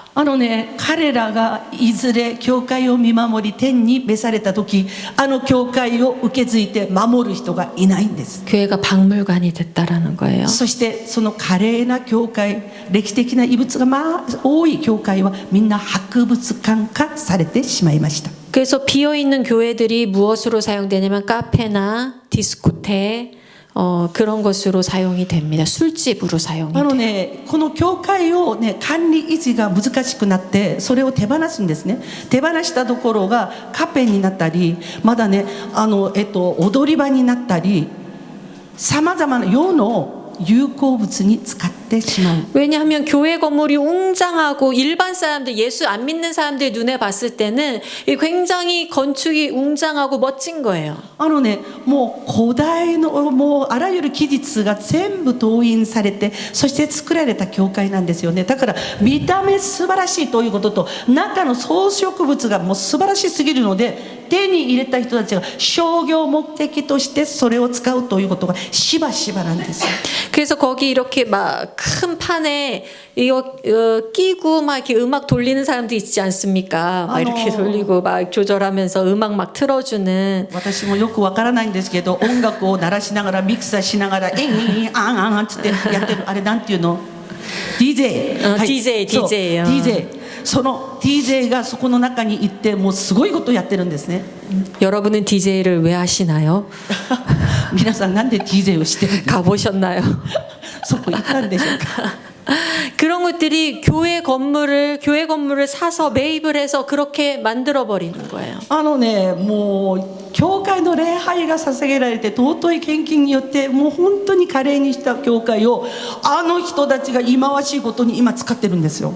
그런 일이 한국에도 일어나고 있습니다. 今ね韓国も教会を手放すということが起きているんですね。コロナの中で。 그러니 한국에도 어떤 교회 건물을 매입해서 그렇게 그 클럽으로 만든다는 그런 기사가 났었어요. 韓国のある教会が売りに出されて、そしてクラブをやる人がそれを買ったということが記事に出ました。 여러분의 현장은 어떻습니까? 今皆さんが今生きているその現場にはどういったことが起きてますでしょうか？ 여러분의 현장에는 거룩한 백성이 살아있나요? 皆さんの現場、皆さんの生きているその周りを見て、聖なる民が生きているということを見届けてますでしょうか？ 여러분의 현장에는 여러분의 그 신앙, 여러분의 그 심장을 이어받을 제자가 있나요? 皆さんの生きているその現場に皆さんの信仰、そして皆さんの熱いこのイエス様を愛する心、その心情を一緒に鼓動する人がいますでしょうか？ 한 명이라도 떠오른다면 희망이 있습니다. 皆さんがね、私と一緒に信仰生活している人、あの人って浮かぶ方がいるとするならば皆さんは幸いです。 혹시 내가 자식이 있는데 내 자녀가 아직 다음 세대가 아니다라고 한다면 오늘 결단하셔야 됩니다. 私の子供がいる、でもうちの子供まだダメだなと思ったら今日皆さん決断してください。 내 자녀는 예수께서 재림하실 때 그 거룩한 성 예루살렘에 들어가는 자가 되어야 되겠다 하셔야 돼요. 私の子供はイエス様の再臨の時に聖なる都に入る列に加わらなくちゃという思いを持ってください。 여러분, 교회가 기독교 교육을 해야 됩니다. 教会が今教育というそれに子供たち全部奪われてしまったんですね。だから教会はキリスト教教育も営む教会にならなければならないんです。 여기에 아이들의 웃음소리가 들려야 돼요. ここにね子供たちのねわーってねーっつってこの笑い声が飛び交わなければならないんですね。 여기 아이들의 아멘 소리가 들려야 こ 돼요. こにね子供たちが集まって礼拝しながらアーメンアーメンひよこのようにね 여기 아이들의 찬양 소리, 기도 소리가 들려야 돼요. ここにね子供たちのね賛美がこだまして子供たちが愛するイエス様というこのね祈りがこだましなければならないんです。 여러분 여기 증거가 보이지 않습니까? 皆さんここには今証拠がいるんですよね。 저희 어머니께서 사역자세요. 한번 일어나 볼까요? じゃあ皆さん 부산에서 오셨는데, 네, 부산에서 오셨는데 釜山の東部から来られました。 어머니께서 이 사역을 시작하셨거든요. お母様がこの働きを教会で始めたんですね。 사모님이신데 교회 목사님 사모님이세요. 旦那さんが先生です。牧師さん。 부산에서 기독교 교육을 하겠다고 다음 세대를 세우겠다고 이 사역을 시작했어요. 釜山でですねキリスト教の次世代を起こしたいということでこの働きに加わってくれました。 근데 가장 어려운 게 자기 자식이잖아요. 一番難しいのは自分の子供って言ってました。 우리가 남의 자식은 교회 잘 데리고 갈 수 있어도 내 자식은 잘 어렵잖아요. 他の子供はね意外と言うこと聞いてくれることが多いんですね。自分の子供言うことなかなか聞いてくれない。 근데 여기 딸이 엄마 아빠를 쫓아서 자기도 사역한다고. 今ねルア感じなんですけれど、ですね、お父さんお母さんを見て素晴らしすぎて自分もその働きに加わりたいということで今訓練を受けています。 일본까지 이렇게 온 거예요. で今回日本2回目なんですけれど働きに来ました。 저런 다음 세대가 교회에 살아 있어야 되지 않겠습니까? こういった次世代が教会にねいるべきですよね。アーメン。 왜 교회 일은 다 머리가 희끗희끗하고 나이 지긋하신 분이 해야 됩니까? なぜ教会の仕事をねいつも私たちばっかりがしなきゃいけないんでしょうか。ああいう若い世代がしない。 10대는 10대가 전도를 더 잘할 수 있어요. いいですか。これをやってみて分かったことなんですけど、同じ同年代が同年代を伝道する力が素晴らしいっていうことです。 10대도 말씀을 선포할 수 있어요. 10代でもいくらでもね、イエス・キリストを明かすことができるんですね。 10대도 기도를 하나님께 열정적인 기도를 드릴 수가 있어요. 10代であってももう本当に情熱を持ってイエス様に祈ることもできる。 여기에 10대들이 일어나서 여기에서 부흥의 불길이 일기를 간절히 소원합니다. ここで10代が起こされて、ここに10代のリバイバルが起きますように。 제가 한국에서 이런 사역을 하면서 몇 가지 한국 교회에서 이런 다음 세대 사역에 대한 이런 얘기를 들은 적이 있어요. 韓国でこの働きをしながらいくつか聞いた言葉があります。 어느 날 마이클 선교사님이 어느 나라에서 비행기를 타고 한국을 가는 길이었어요. ですね、マイケル宣教師がある国から飛行機に乗って韓国に戻る時の話です。 이 옆자리에 누가 앉았는데 잘 몰랐는데 알고 보니까 이분이 목사님하고 사모님이셨던 거예요. 隣に一緒に座っている方がもう正面ですよね。後で牧師さん夫妻ということが分かったんです。 그래서 비행기에서 인사를 나누고 마이클 선교사가 나도 선교사다 하면서 얘기를 나눈 거죠. 飛行機の中でお互いが牧師さんなんですね、宣教師なんですねで、そうやって挨拶を交わしました。 그런데 거기에서 무슨 일을 하냐고 해서 마이클 선교사가 다음 세대를 세우는 일을 합니다라고 얘기를 했어요. どういった働きをなさってますかって聞かれたので、次世代お越しの働きをしてますとお返事をしたそうです。 그런데 그 얘기를 딱 듣자마자 거기 앉아있던 한 사모님이 요즘에 다음 세대 사역이 되긴 해요 하면서 비꼬듯이 얘기한 거죠. 聞いていたその奥様が最近次世代の働きってそんなのできるみたいな。 이렇게 다음 세대 사역에 대한 비관적인 그런 그림자들이 한국 교회에 드리워져 있어요. あれこれ全部やってみたんですね。あれこれ全部やってみても全部失敗したので、次世代お越しということを聞いたときに、夢ばかりねみたいな、まあねみたいな。 어떤 교회에서는 한 목사님이 다음 세대 사역을 하고 싶어서 교인들에게 다음 세대 사역에 대해서 막 설교를 하셨어요. ある先生はね、自分の教会で次世代を起こさないと大変です、次世代を起こしましょう、アーメンしないんです。 마이클 조 선교사도 막 부르고 막 저희 선교회도 막 불러서 다음 세대 사역에 대한 막 얘기를 하게 했어요. マイケル宣教師もその教会に招かれていて、まだ私たちのこの弟子の宣教師たちもその教会にいて、一生懸命次世代のことを皆さんにお話しするんだけど、 그런데 어느 날 이 목사님이 다음 세대 설교를 막 하고 있는데 여기 앞에 앉아있던 권사님이 어떻게 하시냐면 여기 목사님의 설교를 듣다가 이 주보 있죠, 교회의 주보, 이 주보를 목사님 앞에서 짝짝 찢는 거예요.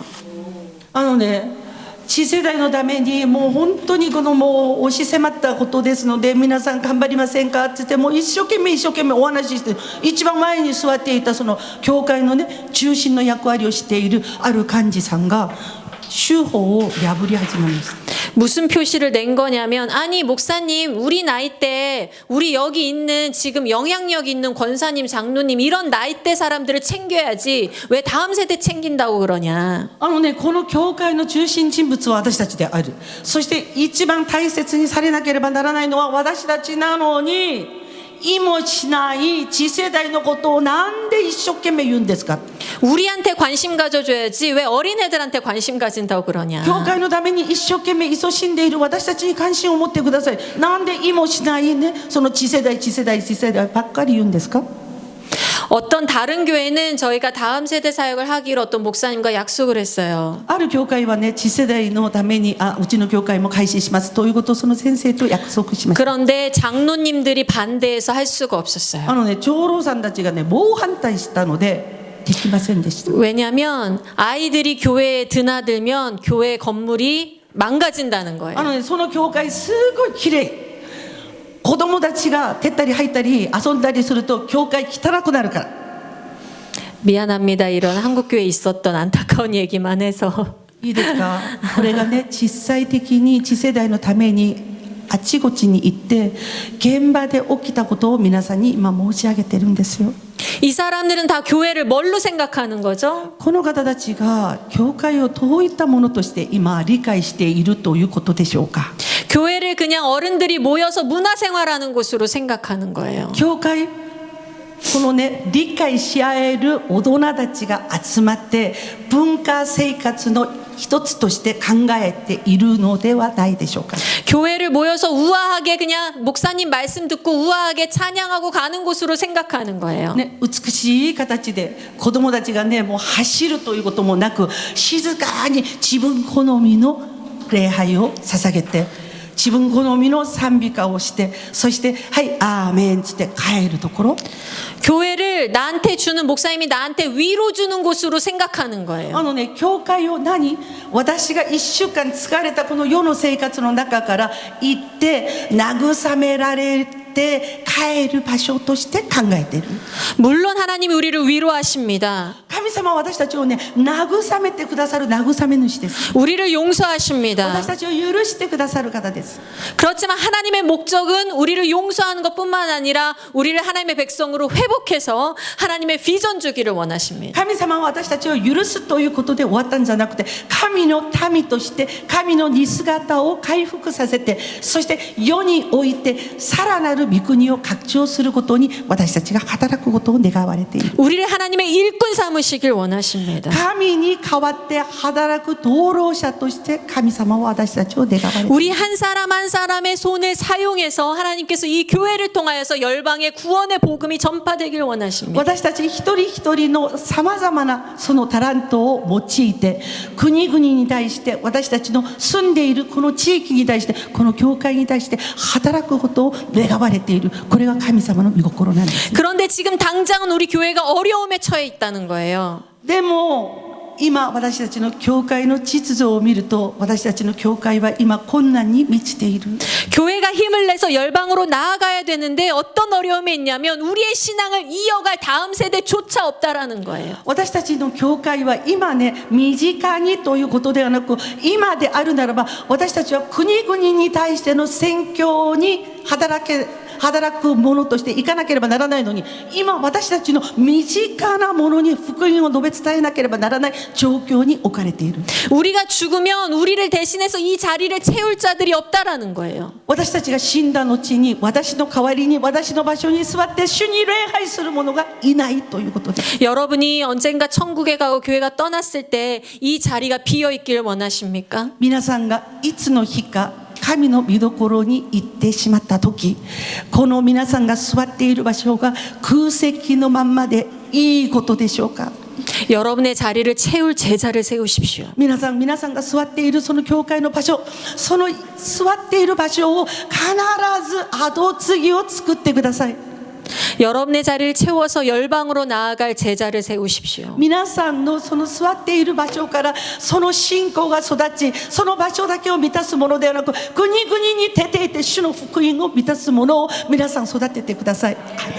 그래서 지금 우리는 전략적으로 기독교 교육에 접근해야 된다는 겁니다. そのために私たちは戦略を立てて、そしてキリスト教の教育という基盤を作って、そして世をあがなっていかなければならないということです。 처음에 접근의 형태, 시작의 형태는 아주 다양할 수 있습니다. 一番最初の開始、それはね、いろんな形があります。 가정에서는 가정 예배로부터 시작할 수 있습니다. まず家庭で、もう本当に短くてもいいから家庭集会に。 그리고 아이들이 학교에 다니고 있는 아이들을 오후에 모아서 방과 학교를 시작할 수도 そ 있어요. して一番最初に子どもたちを集めて、そして放課後学校、それを始めることがまず方法の一つです。 그리고 시스템이 되고 어떤 여건이 된다면 여기에서 아이들을 모아서 공동체를 시작할 수도 있습니다. その中においてある種のこの可能性とシステムが見えてくる。その時にそのシステムに基づいてまだね、さらなる学校の形にこれを変換していくことも可能です。 한 걸음 한 걸음 시작해 나갈 수 있습니다. 一足一足、それが大事です。ならばできます。 오늘 여러분이 오늘 오전 강의와 또 오후 강의를 통해서 이 부분에 좀 도전을 받으시면 좋겠어요. この午前の部、そして午後の部を通してこの可能性をどのように切り開いていけばいいのかという方法を得て、そういう挑戦に受け立つ皆さんであってほしいと願います。 그리고 내일 또 마이클 조 선교사님께서 내일 강의를 하시면 또 구체적인 전략을 함께 짤 수가 있습니다. 明日マイケル宣教師はアメリカから日本入りなんですけれど、その時にもっと具体的にどういうツールがあるかということを皆さんに提示します。 그래서 여러분의 자리를 채울 다음 세대를 세우는 그 이야기들을 오후에 계속 이어갈 수 있도록 하겠습니다. 皆さんの後継ぎとして次世代を起こす方法についてこの午後の部で皆さんと一緒に分かち合いをしたいと思います。 저희가 오후 강의가 1시에 시작하는 걸로 알고 있어요. 午後の講義このカンファレンスは1時からまた始まるということなんですが 그래서 점심 식사를 하고 또 모여서 뭐 차 마시고 잠깐 그 시간이 필요하기 때문에 오전 시간은 여기까지 가지고 우리가 1시에 이 자리에서 다시 모여서 얘기를 나누도록 하겠습니다. 皆さんがお昼を取ってから1時にまだこの場所で次の時間を始めさせていただきます。 괜찮겠지요, 皆さ 여러분? んよろしいですか？ 네, 그러면 기도하고 오전 이 시간은 마무리를 하도록 하겠습니다. お祈りの後に今日の午前の部を終わらせていただきます。 하나님 아버지, 父なる神様、 당신은 신실하십니다. あなたは真実な方です。 하나님께서는 하나님의 그 구원의 계획을 멈추지 아니하시고 오늘까지 이어오셨습니다. 神様はその救いの計画を止めることなく今日まで続けておられます。 그리고 오늘날 이 일본에 하나님의 일을 또 시작하기를 원하십니다. 今日この日本に神様のしたいことをまだ開始させてください。 우리가 다음 세대의 전략을 가지고 기독교 교육의 전략을 가지고 하나님의 부흥을 꿈꾸기를 원합니다. 次世代キリスト教の戦略を持って神の望むことを私たちも夢みたいです。 우리에게 하나님의 부흥을 갈망하는 마음을 허락하여 주시고 神様が願っているこの願っている形のリバイバルを渇望する心を与えてください。 이 일을 행할 수 있는 지혜와 전략도 허락하여 주시옵소서. このことを守り行う知恵そして戦略をも与えてください。 이 시대에 우리 일본 교회가 일어나서 하나님 나라의 부흥을 맛보게 하여 주시옵소서. この時代日本の教会がみんな立ち上がり神のリバイバルを行う味わうことができますように。 일본의 교회들이 일어나서 하나님 정말 하나님 나라의 회복을 맛보게 하여 日 주시옵소서. 本の教会がみんな立ち上がり神様の国の回復を味わうことができますように。 이 시간 함께 하신 하나님 감사드리오며 오후 시간에도 주여 넘치는 은혜를 허락하여 주시기를 원합니다. この時間私たちと伴われた神様の恵みに感謝して午後の時間もさらなる恵みを願います。 감사드리며 예수 그리스도의 이름으로 기도드립니다. 感謝してイエス・キリストのお名前によって祈りました。アーメン。主に感謝です。 아멘. 감사합니다. 우리 식사하시고 1시에 다시 모이도록 하겠습니다. さあ食事の後1時にまたこの場所でよろしくお願いします。